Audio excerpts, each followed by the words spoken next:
comes to introducing children to science, many of us have preconceived ideas, often from our own childhood experiences. Many of the mums I speak with expect it to be costly, complicated, and even dangerous. My school experience gave me a poor experience of science, and I've always regretted that my teachers didn't encourage me more. Science can be an easy and fun activity for kids to do and explore their curiosity, and you can get started when they are just toddlers. I'm excited to introduce you to this week's guest. Dr. Stephanie Ryan, Ph.D, is a chemist, author and a mum who uses her background to create educational products and content. She can be found helping young kids explore the fascinating world around them. Dr. Stephanie has taught science to all age groups, helping toddlers learn about their world. You'll hear some great tips and ideas to help you get started introducing your toddler or preschooler to the exciting world of science, using materials mainly found within your home.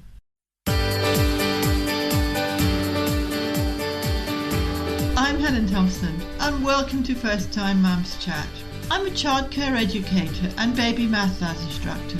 I know that being a parent for the first time is challenging and changes your life every way imaginable. To help ease your transition into parenthood, I aim to offer supportive, holistic approaches and insights for mums of babies aged mainly from 4 weeks to 10 months old.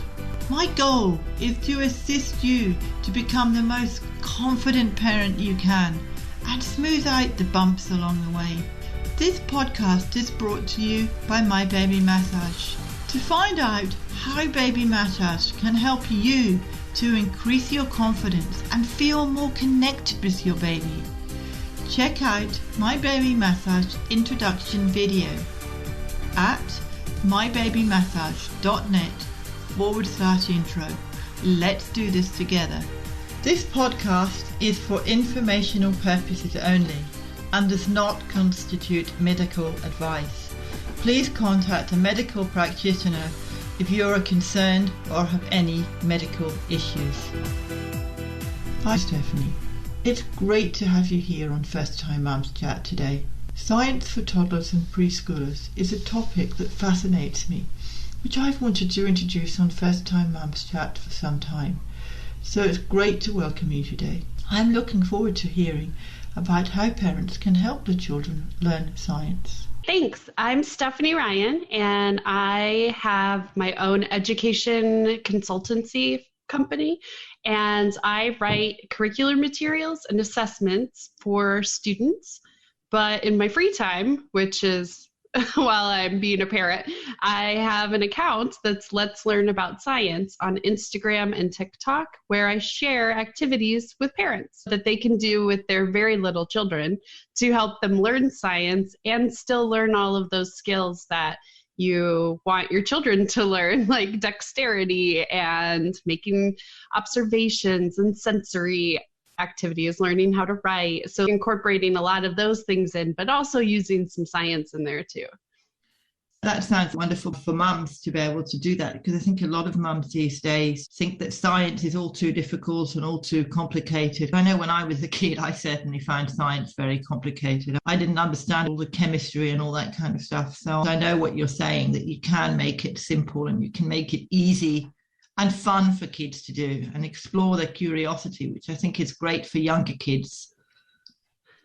Definitely. And a goal is to give the parents some confidence in themselves and give them guidance in how to do it. Because just like you just said, you had some experiences in the past that may have left you feeling like you didn't understand science. Often when we are like that, we might not do science because of that. I'm not going to teach my kid this because I'm not comfortable with it myself. And so what I do is I share all the materials you need. I make sure that most of the materials you can get in your house so that it's not something that's a fancy lab chemical or anything like that. And then I give them the confidence to do it themselves. And it's just also happened that sometimes adults find the activities fun too, and I'll get videos of them trying it too. Yeah, I think having the confidence is so important. So what are some of the activities that you can do? I'm thinking more of the younger age group rather than the older age group, the 2.5 to 5 year olds. There are so many, and a lot of them involve baking soda and vinegar. So, this is something that, as a parent myself, I thought two or three times my 3-year-old at the time would love it. Then he would get bored with it. But he's 5 now, and he still loves doing baking soda and vinegar. It's just the fizzing and the bubbles. So, what you can Yeah. do with your child is you can use silicone molds and make shapes in the baking soda. And so you could do a theme week with them where you're talking about bugs and your baking soda pellet is shaped like a bug, and then they can do baking soda and vinegar. But you talk about it. You say, what is this? Is it a solid, a liquid? And then vinegar, is that a solid, liquid, or a gas? And then you pour them together. Does it react differently if you use a dropper or pour it? And then the older the kids get, you could talk about, why does the mass change if you have a kitchen scale? You could watch that reaction, and it's because the gas is getting away when the bubbles pop. And the older kids, you could ask them, how could we design a system to capture that bubble? And that would be putting a balloon on top of a bottle. And you could catch it, and the balloon would blow up. And so just with baking soda and vinegar, you've done an activity that you could repeat for years. Yeah, I come from a childcare background, and I used to make volcanoes in a sandpit, which I used to love doing.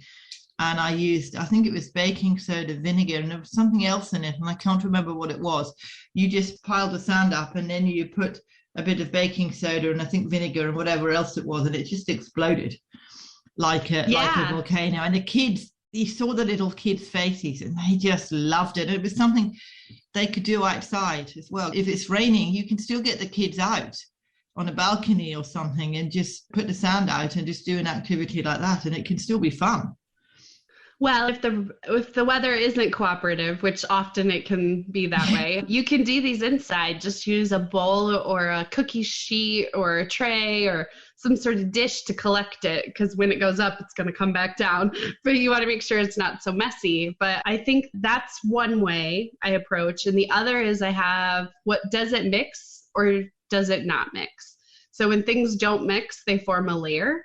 And when they mix, you can't separate them apart. And I asked the question, do you think I could ever get this back? Is this now forevermore the way we've done this? And so oil and water.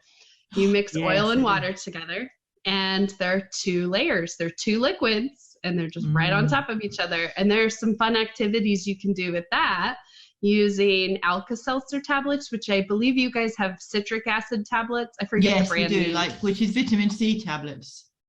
Yes, you can use those. And what will happen is when you want to add food coloring. So food coloring mixes with water, but does not mix with oil. And so when you drop the vitamin C tablet in, it produces bubbles, the carbon dioxide, that take that red or blue or whatever color you've used up. And when they pop, the food coloring falls back down. So you've got like a lava lamp happening. And so it's just something they can visualize and just watch. And then with oil and water and food coloring, you can kind of do the reverse of where you have just a little tiny thin layer of oil and you've got water underneath it, and you can have food coloring on the top. You drip it in and you watch it, and it starts to mix with the water the second it hits it, and it looks like fireworks. So there's just a bunch of things, observations that you can have your kid draw that then. Draw what you saw, and you'll get some swirls and some pictures. But the key for them is focusing on what changed and then the state of matter. I think by doing that, you set them up so well for later.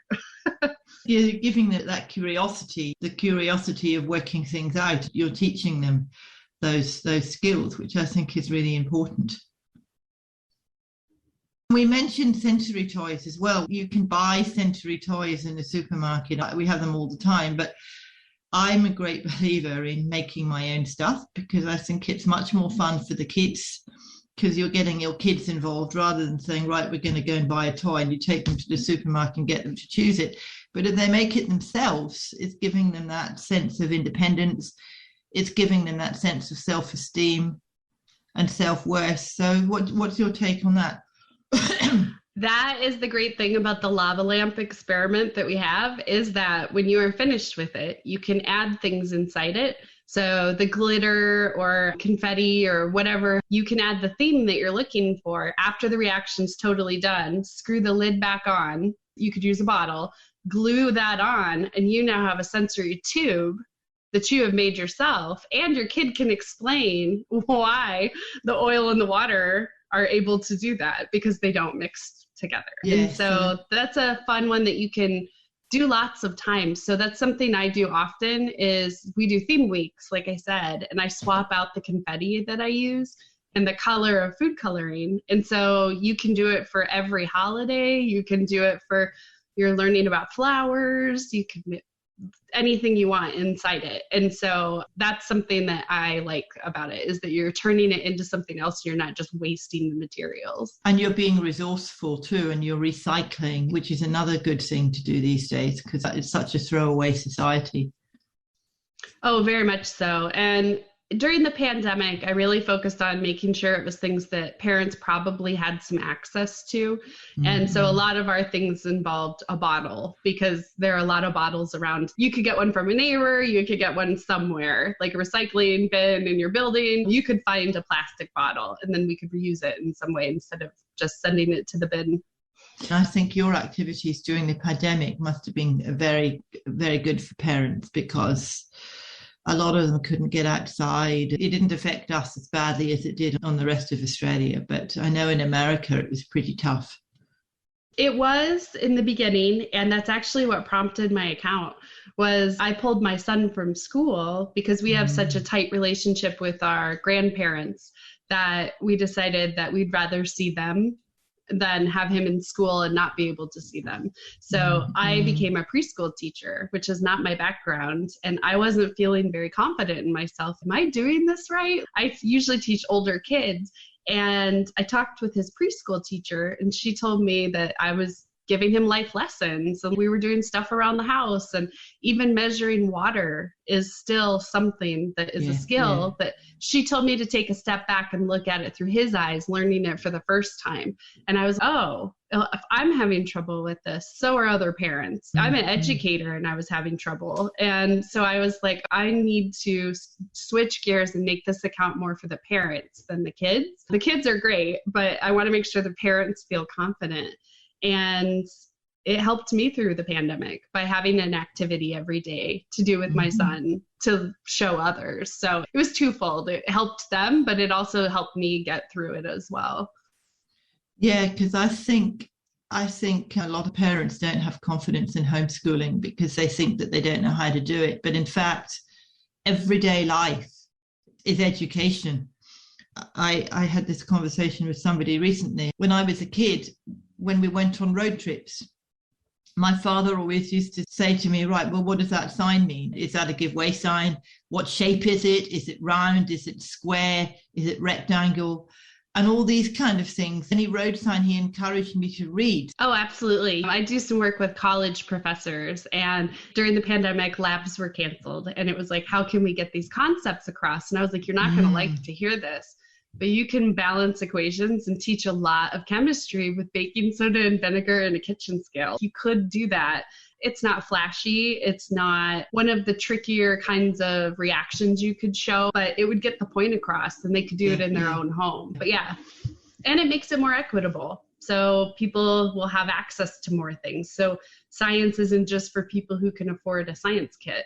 It's for anyone who's got it in their home. And there's so many different ways of learning too. I mean, I'm very much a sort of touchy-feely person. I need to see something in order to understand how it works. And with science, that's something that if I can see the reaction of when I'm doing it, like mixing oil and water, I can see it doesn't actually work. And that's easy for me to understand. Or if I'm balancing something on a scales and somebody says to me, right, well, that's 2/3 and that's 2/3, so how much does that make? But if I actually see it happening and you're making something and you're saying, right, you're putting 2/3 in here and 2/3 there, and then we're putting it all together and it blows up. To me, that's more fun, and it's a much better way of learning. It's more impactful too, because it helped you visualize it in your own brain and make your own mental model of how it works. And then you're able to apply that when you see fourth, sixth, or some other fraction that you're doing. So by teaching that way, you're able to apply it more down the road, which I think is so great. I'm so excited to see the way kids are learning now. They're going to come up with some great stuff. I am really passionate about First Time Mums Chat and providing a weekly resource that helps parents who are new to the whole world of parenting, and I want to hear from you. I warmly welcome questions and feedback and comments on my podcast episodes. You can send me a voicemail message quickly and easily from your smartphone or computer by going to mybabymassage.net/message. That's mybabymassage.net/message. Yeah, I think using your imagination and using your own way of doing it, I think is so much better, because I just wish I'd learned maths that way when I was at school, because I'm still to this day not very good at maths, and I have this stigma that I'm not good at maths or not good at science, because when we did biology, it was all this chemical stuff and all this sort of equations and this and that. And I remember saying to the teacher, can you explain this in simple terms? And she didn't know how to do it. She said, that's it. That's what you have to learn. And I sort of thought, well, it doesn't gel with me. I need to see it. And she didn't get that. She didn't get the fact that I had to see that. Yeah. And the way they teach science, when I was in school, it was facts. You read the book, There were facts, that's all it was. You learned equations, but I couldn't use those equations to explain anything. It would be like our tires, the air in them would get lower when it was cold outside. Could I explain why? No, I knew the equation for why it happens, but I couldn't tell you what was going on with the molecules. So I think that approaching it from a way of, let's talk about why and how. How is this working? Why is it working? And take them out and show them how it's working and let them experiment. It's all experiment and learning that way, especially when they're little, when it's a preschool, when they're about 4, before they actually go to school. That's their time for learning and being sensory. But as soon as they hit the sort of 6 mark, that's it. They're into all the sort of heavy stuff. I know for science, they really are getting at the how and the why and making observations and supporting your claims with evidence. So if you're going to say, I think this, say why you think it and what supports you. And I think that's great, especially since many adults can't even do that. Well, yeah. And that's as we come back to, it's fun for the child. It's getting them to use their creative mind and be curious and discover things for themselves and want to learn new things, which I think is so valuable. It gives them confidence to experiment and have fun. Yeah, I love what you do. I occasionally do babysitting, and I'm always interested to see what new things I can do that are different. I love talking to you because I'm going to use some of those things you've said when I go to work this afternoon, because it sounds good. Yeah, they are. They're so fun. And it is fun to do, to come up with some of the things. And they're not always new ideas. Some of them are things that I did when I was a kid, but baby parents have forgotten. Exactly. Although I've worked in childcare, I know lots of the activities, but not so much of the sciencey ones. So that's what I think is intriguing about what you do. So are there any other tips or anything else you'd like to add? Yeah, the only other thing I'd add is that as parents, we often want to correct our children when they have something that might not be right. But I want them to approach, it's difficult, admittedly so, this is a very difficult thing to do, but approach learning like when they're learning how to walk. So when they're learning how to walk and they stumble, you don't say, oh, you're doing it wrong, you need to do it this way. You clap and cheer them on, and you help them figure that out on their own. And then when they get to it, it's more powerful for them and confidence building that they did it themselves. So if your child says something really off the wall about what is happening and it's really wrong, don't correct them. They're really little. It's going to get fixed sometime down the road. Let them experience it, build a mental model of how they think it works. And if it's really backwards, show them another activity that helps them get to that. And because then their confidence in science will stay very high.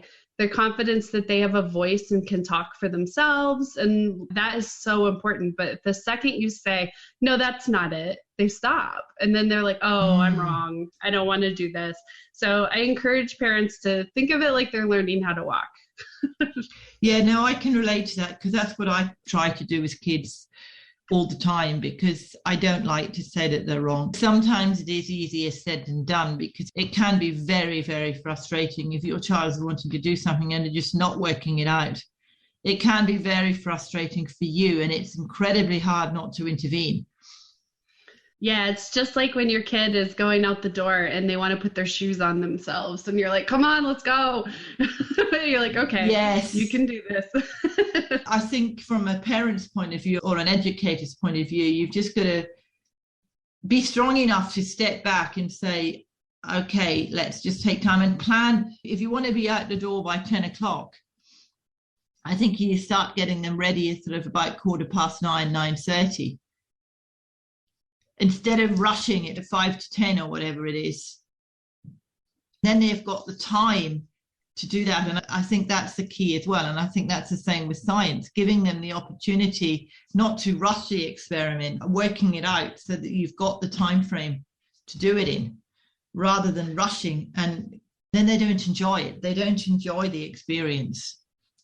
Yeah, it's a lot like when you do artwork with little kids, where you show them what you've done and then it comes out however they've decided to do it. And you're, wow, that doesn't look like a panda bear, but it's close. And you don't correct them and make them put the eyes exactly where they go, because you want them to build it themselves. And so with science, you don't want to just sit down and be really formal about it. And yes, there are some things that need to be added in certain orders, and you can give that direction to them. But in terms of watching baking soda and vinegar, just let them play with it and watch and wait until they have a question. Don't over-explain. Only answer the question they asked, and just let them learn at their own pace. Meet them where they're at. And if you don't know the answer, be honest as well. If you don't know the answer of why it works, be honest and say, well, let's find out this together so we can learn together, because I don't know the answer to your question either. And I think that is another great takeaway, is that kids need to know that we don't know the answers either, that's normal, that you're not a failure if you don't know something, because even Ph.D. scientists and doctors and people who are supposed to be really smart, they still have to collaborate with other people who are experts at what they do. So you're not always going to know everything, and you're always learning. So kids knowing that learning is a lifelong endeavor, where to look for things, how to approach it, those are all really important. And then you're bonding with your kid. So that's a really great takeaway too. Yeah, I definitely agree with you there. So we've shared so much here. So if somebody wants to go and find out about all these lovely activities, how do people find you? So I have accounts on Instagram, Pinterest, TikTok, and Facebook, and it's at Let's Learn About Science for all of them. I'm excited that maybe more parents will do science with their young kids at home. Yeah, I agree. And thank you so much. I've really enjoyed talking to you, because I've learned a lot from you by all these different experiments. And I've looked at your website, and I highly recommend it to parents, because I think it's very informative, and there's lots of tips and advice on there. So thank you for sharing all your knowledge and coming onto the show. I've really appreciated having you, Stephanie.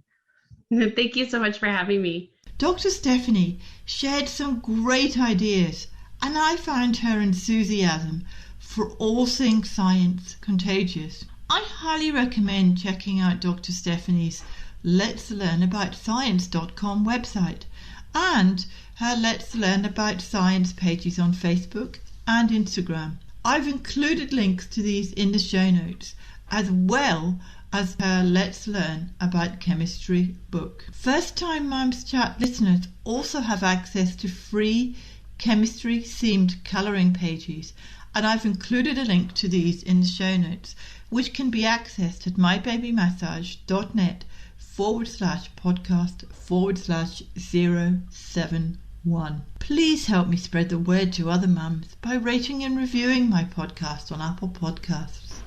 This helps me support more mums, yes, just like you, for a smooth journey into the exciting world of parenthood.